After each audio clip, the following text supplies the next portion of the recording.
podcast. This is ABC DVD, Two Brothers' alphabetical journey through a DVD collection that's not ready to graduate to the next level.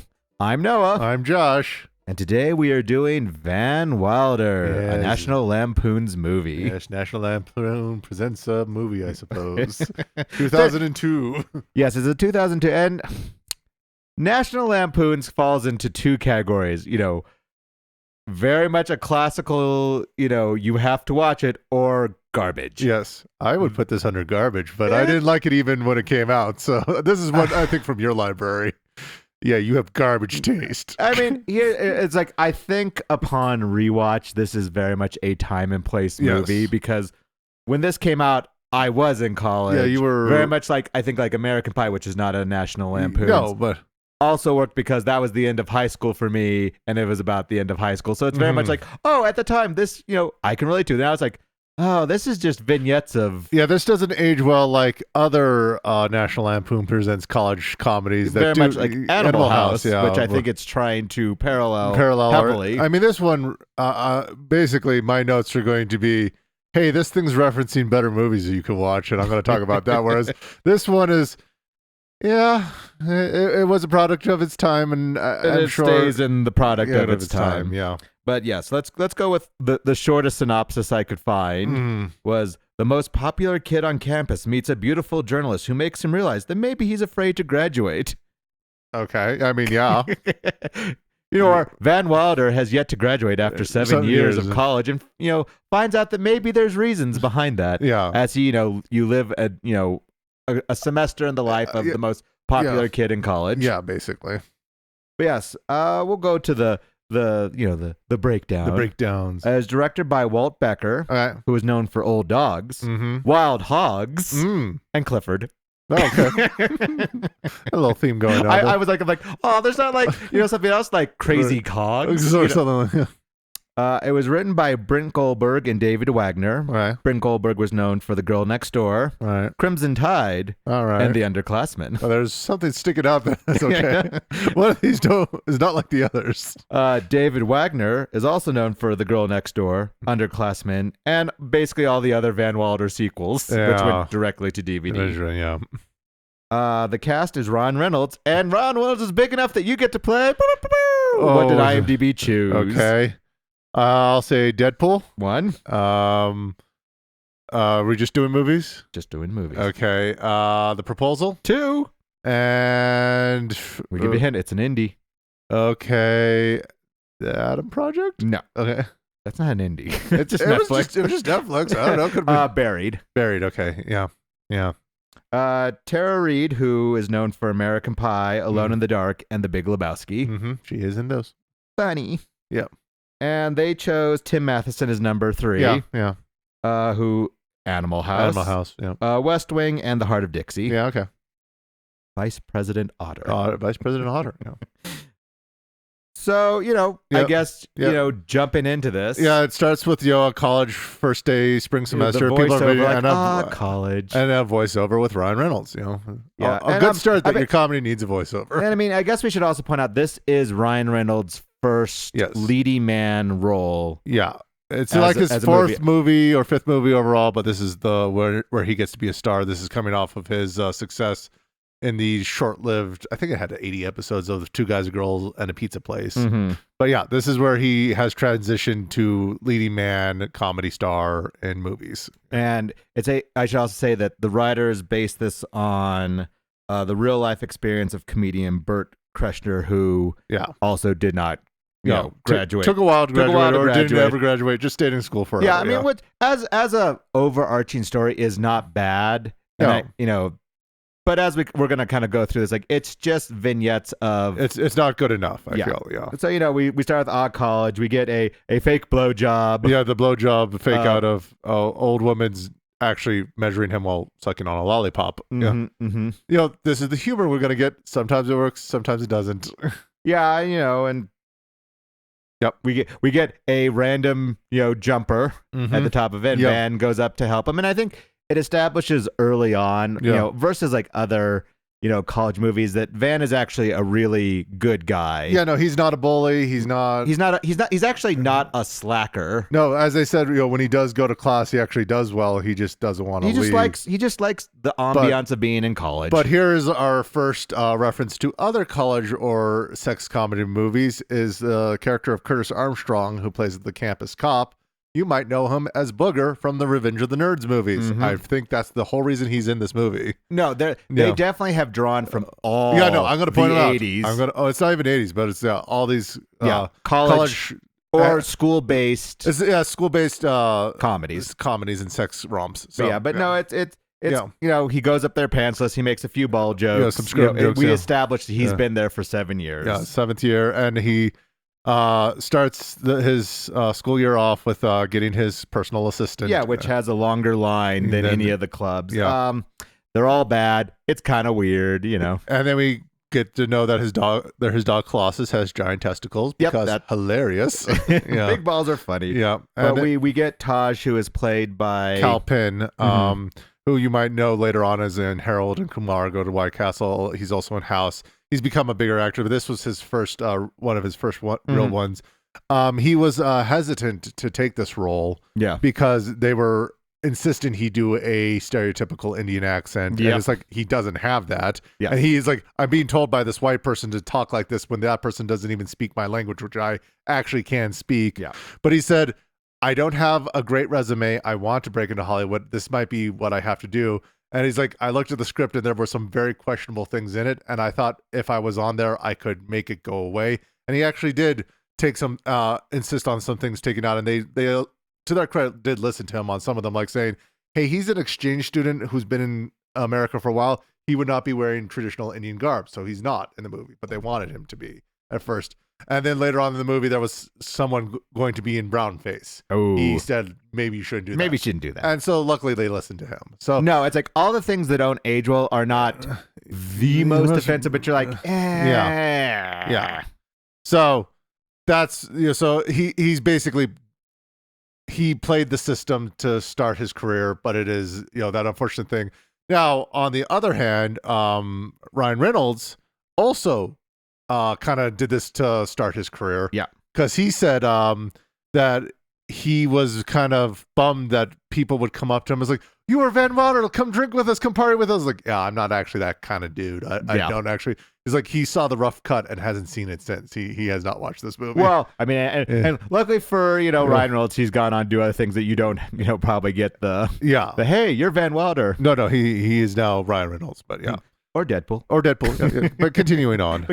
So Taj is picked, a little horny. That's his shtick. He wants to go find a woman. Yeah, he's been recluse and he's hoping Van can help him out. And Van is like, okay, you're gonna be my Eliza Doolittle. I'm gonna help you out here. Yeah, and he takes him through like what he needs him to do. You also establish that he takes care of this sick kid, which is a running gag. A running gag. There's always one. But once again, is that he is Van takes care of a lot of people on this campus, and it's done in such a way that he's like, it's very like West Wing walk and talk before that was, and then we actually get to transition to his father, who's doing the exact same thing, but it's about business instead of about partying. Business, and it is played by as we mentioned, the guy from Animal House, which I think is again, this is National Lampoon's most famous college movie. And I think this is done on purpose. It's kind of like a passing of the torch of, hey, this was the college movie of this generation. This should be the college movie of this. Yeah, I don't think it has the same standing power, but it's like, it's a nice wink and a nod. Yeah, no. Whereas I'd say like the classic. Yeah, Tim Matheson. That's Tim Matheson. The like Animal House is their classic. Big hit.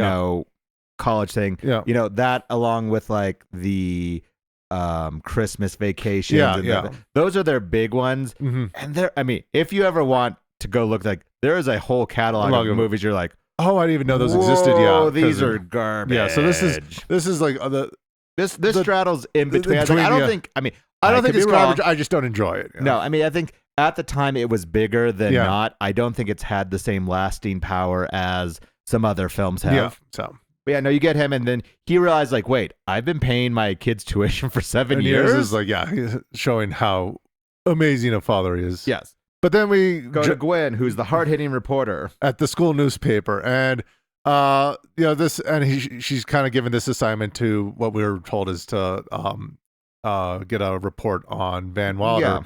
Yeah. This is another college movie reference. Mm-hmm. I'm pretty sure they got Tom Everett Scott, who is the editor of the school newspaper. He's known for Dead Man on Campus, and they made some references about roommates trying to commit suicide and things like that. So it's like, okay, it's another wink and a nod to another college humor thing. So yeah, why not? Again, it's just remind me of other movies I could be watching. Yeah. To then the other MacGuffin. Yes. Of Van Wilder's been taking this professor spot, Professor McDougal, played by the guy from the Breakfast Club. Yeah, the principal from the Breakfast Club. Again, I honestly think that was the only reason they were cast. No, I mean, I'm not saying they're bad at their roles, but I think some movies can pull it off where it's like it's a wink and nods. Like there are so many winks and nods at this where it's like you're basically just bobbing your head at that point. Yeah, but Van likes to kind of cheese off this professor. Mm-hmm. And that's kind of the whole thing. Yeah. And the professor says you should, you have so much potential. Wilder. Yeah. So. We have a vignette of Van giving a pep talk to the basketball club. Why not? I mean, maybe it's a Hoosiers reference. Maybe it's but it's just to say, hey, he's great at throwing parties. He's throwing that is good, and he can ingratiate himself to anyone, basically. Yeah. He's good with people. He's like, hey, if you win, I'm gonna get you a party, and they have a party.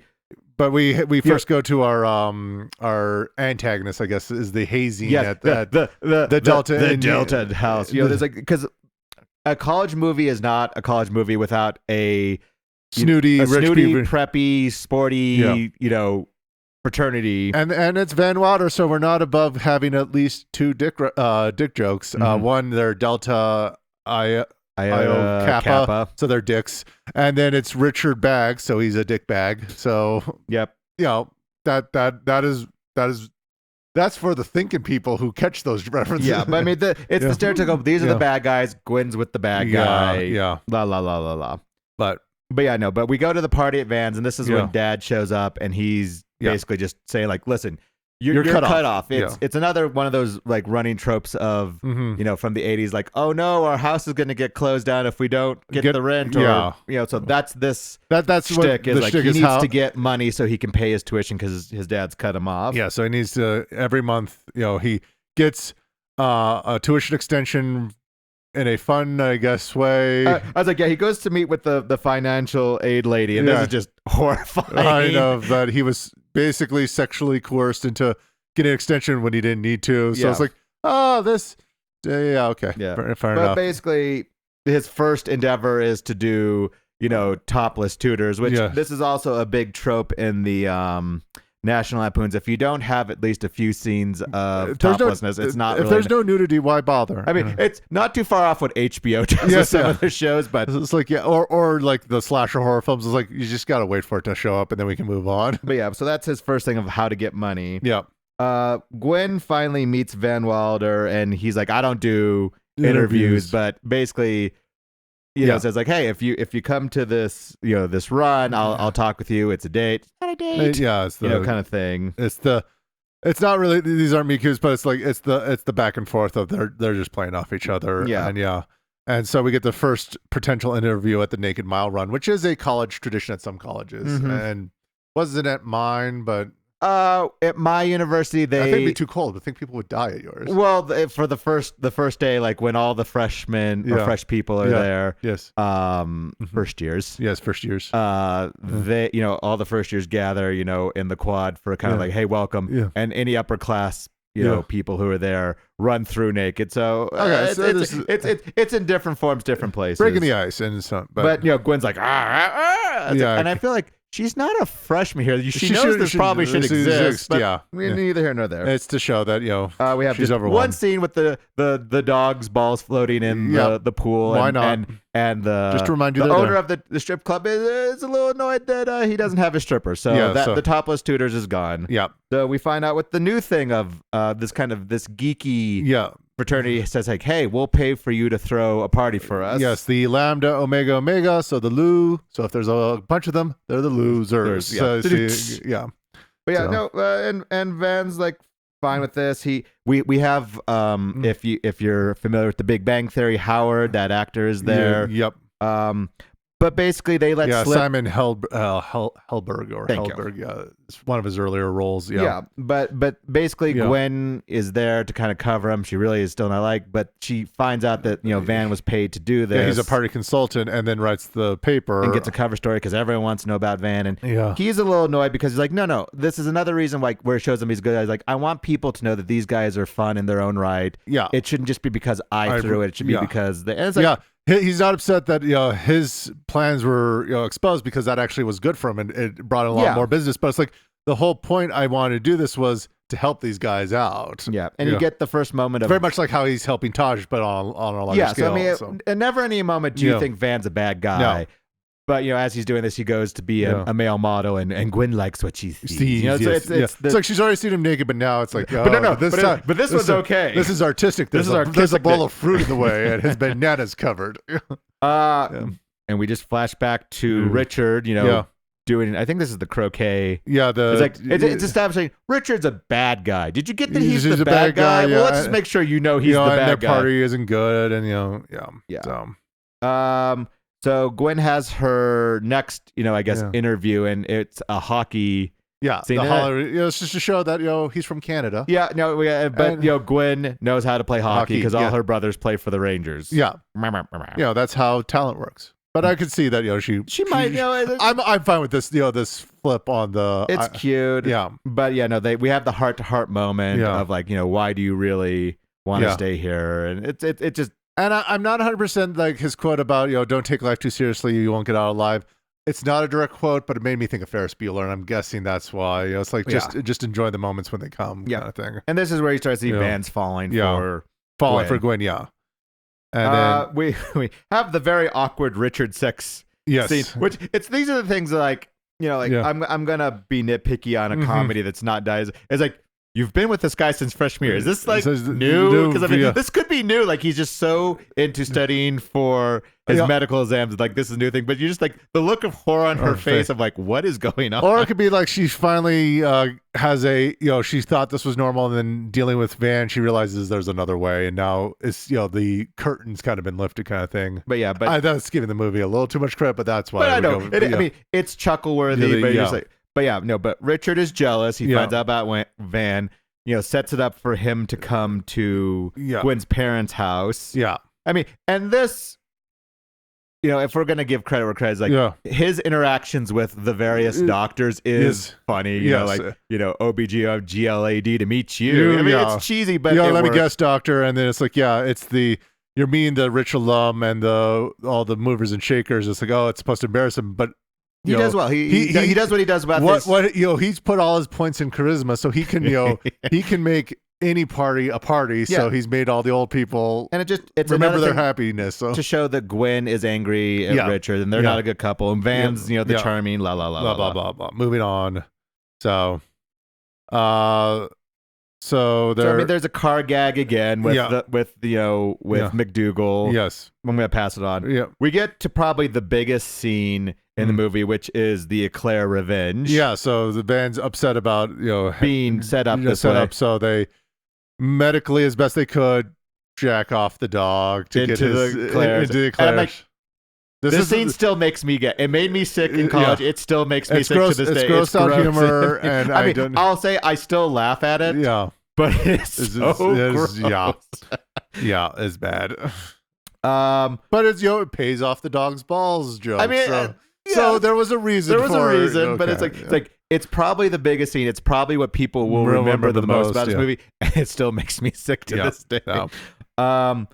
Raj has a date night. It goes bad. He sets the room on fire. Sets himself on fire. He sets the cash on fire. Yeah, it's basically to say, you solved your issues. Now the issues are still not solved, so you still need more parties. Mm-hmm.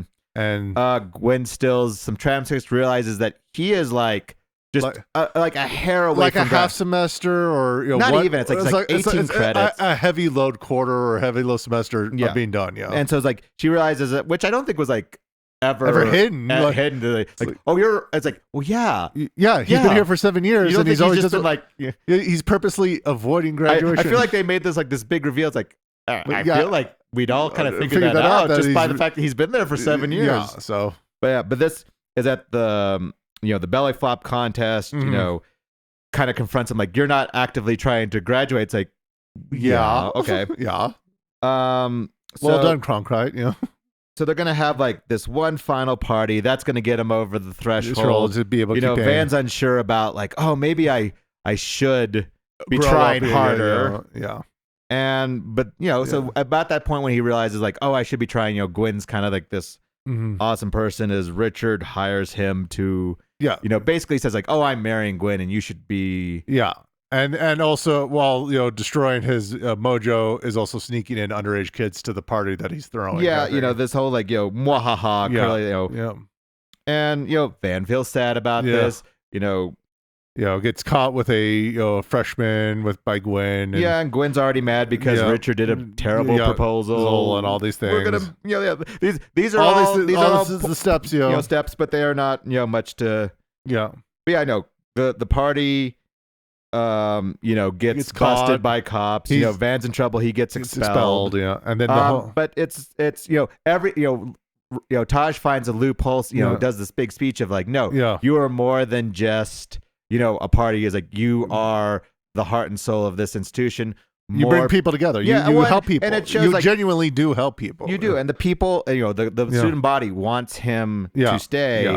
You get everyone. It's like the Save Ferris thing. Everyone's coming together. Well, and then the law club, which it reminded me of PSU, where there was all these specialized clubs and they all did something special. And the law club, very much making fun of like Johnny Cochran of the time. The very dated OJ reference. Yeah, a very dated OJ reference of the glove don't fit. Yeah, but they go to this trial and Van gives an impassioned speech about how he really just wants to graduate, and And I feel like this is a wink and a nod to Dangerfield's Back to School movie, where that one he never graduated and became a successful, and then decided to go back and use his money and influence. But it was then like, it's like, hey, let me just actually pass these tests. Let me do a series of audits and tests, and if I do, I graduate. If I don't, and it's basically like it's the alternate. Like, if you pass all your classes, we'll let you graduate. And so that's kind of the thing of, and then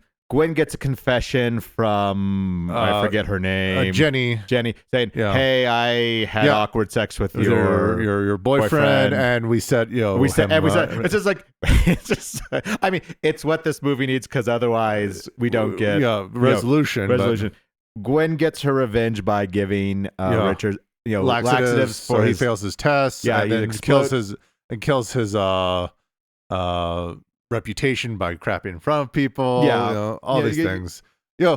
Funny, hilarious college humor. And Van's meanwhile is doing the montage of studying and taking tests, and his last test is with McDougal, and it looks like he's not going to win. Well, it's like you don't know, and so then you get the final edition of the paper where Gwen basically reveals all the bad guys and how great Van is and how everyone loves him. Gives it to the father, gives it to the professor. Everyone, the professor comes and says, "Hey, you passed. I always wanted you to pass." It's like, you get one last like, "Oh, I thought it's because I slept with your daughter." Wait, what? No, don't worry about it. Yeah, so there's a final party. Taj finds love. Van's dad is proud of him. Gwen ends up with Van, and then we get a blooper reel, which is just as enthralling as this movie. I'm about to say, bloopers make everything better. Movies and podcasts and TV shows. But these bloopers are not one of the better ones. I really feel like, I like a good blooper, but it's like, I don't feel like these are real bloopers. These almost feel like the Toy Story bloopers, where it's like, no, you stage these bloopers so you can. Or it's like we need a blooper reel. It's like, but our bloopers are just flubbing lines, not funny things. Yeah, it's like, can we go back and like, hey, do a funny for the camera. So as I've hidden it so well this whole podcast, I don't think this is worth a watch, really. I mean, if you want to know where Ryan Reynolds came from, and it's like, and this is definitely a movie. I feel like even I'd have to go back and watch American Pie. Like, did that age as badly? I feel like the first one's probably fine, but all the other ones, Well, but even then, as aging badly. But you do feel like, wow, maybe this really was like, because we were of the age, this in your mind feels more relevant. But maybe not. I mean, someone could be like, "Oh, Van Wilder's the best thing." But I did joke about like Ryan Reynolds. It's like he's one of those people who doesn't age. It's like if you look at him, it's like yes, he does look younger, but it looks like he's like not rendered well in a video game. He's just like smoother, and it's like you didn't have as many pixels back then. But now it's like, oh no, you get the high res version, but he still looks young. No, I mean Ryan Reynolds is one of those people who you're like, wow, yeah, you take care of yourself. You take care of yourself. I don't know. But yeah, it's just like if you're interested, if you have nostalgia for it, sure, but I would not. Yeah, I mean, it's not a great movie, and it's not held up by nostalgia. But it's not the worst. But not the worst either. But our next movie is also not a great movie, but it is held up by nostalgia by us. Yeah. And that is Wagons East. And you might be like, what is Wagons East? Wagons East is John Candy's last film. Yeah, so we went from Ryan Reynolds' first film to John Candy's last film. Canadians all around. Yeah. And this is about a intrepid group of people who are tired of being in the West and go back east. Yeah. And it's not a good movie. I'm not going to say it's like, is it the worst thing? No. But is it great? It's not, but it could be funny. Yeah, so it's got some very large names, and it is John Candy's last film. So so if you can catch that short, watch it. If not, we're gonna go through it with you. Anyway, if you watch Van Wilder, sure. If you want to, if not, you went through it with us on this one. You got all the highlights. So, anyways, thanks for stopping by. All right, bye.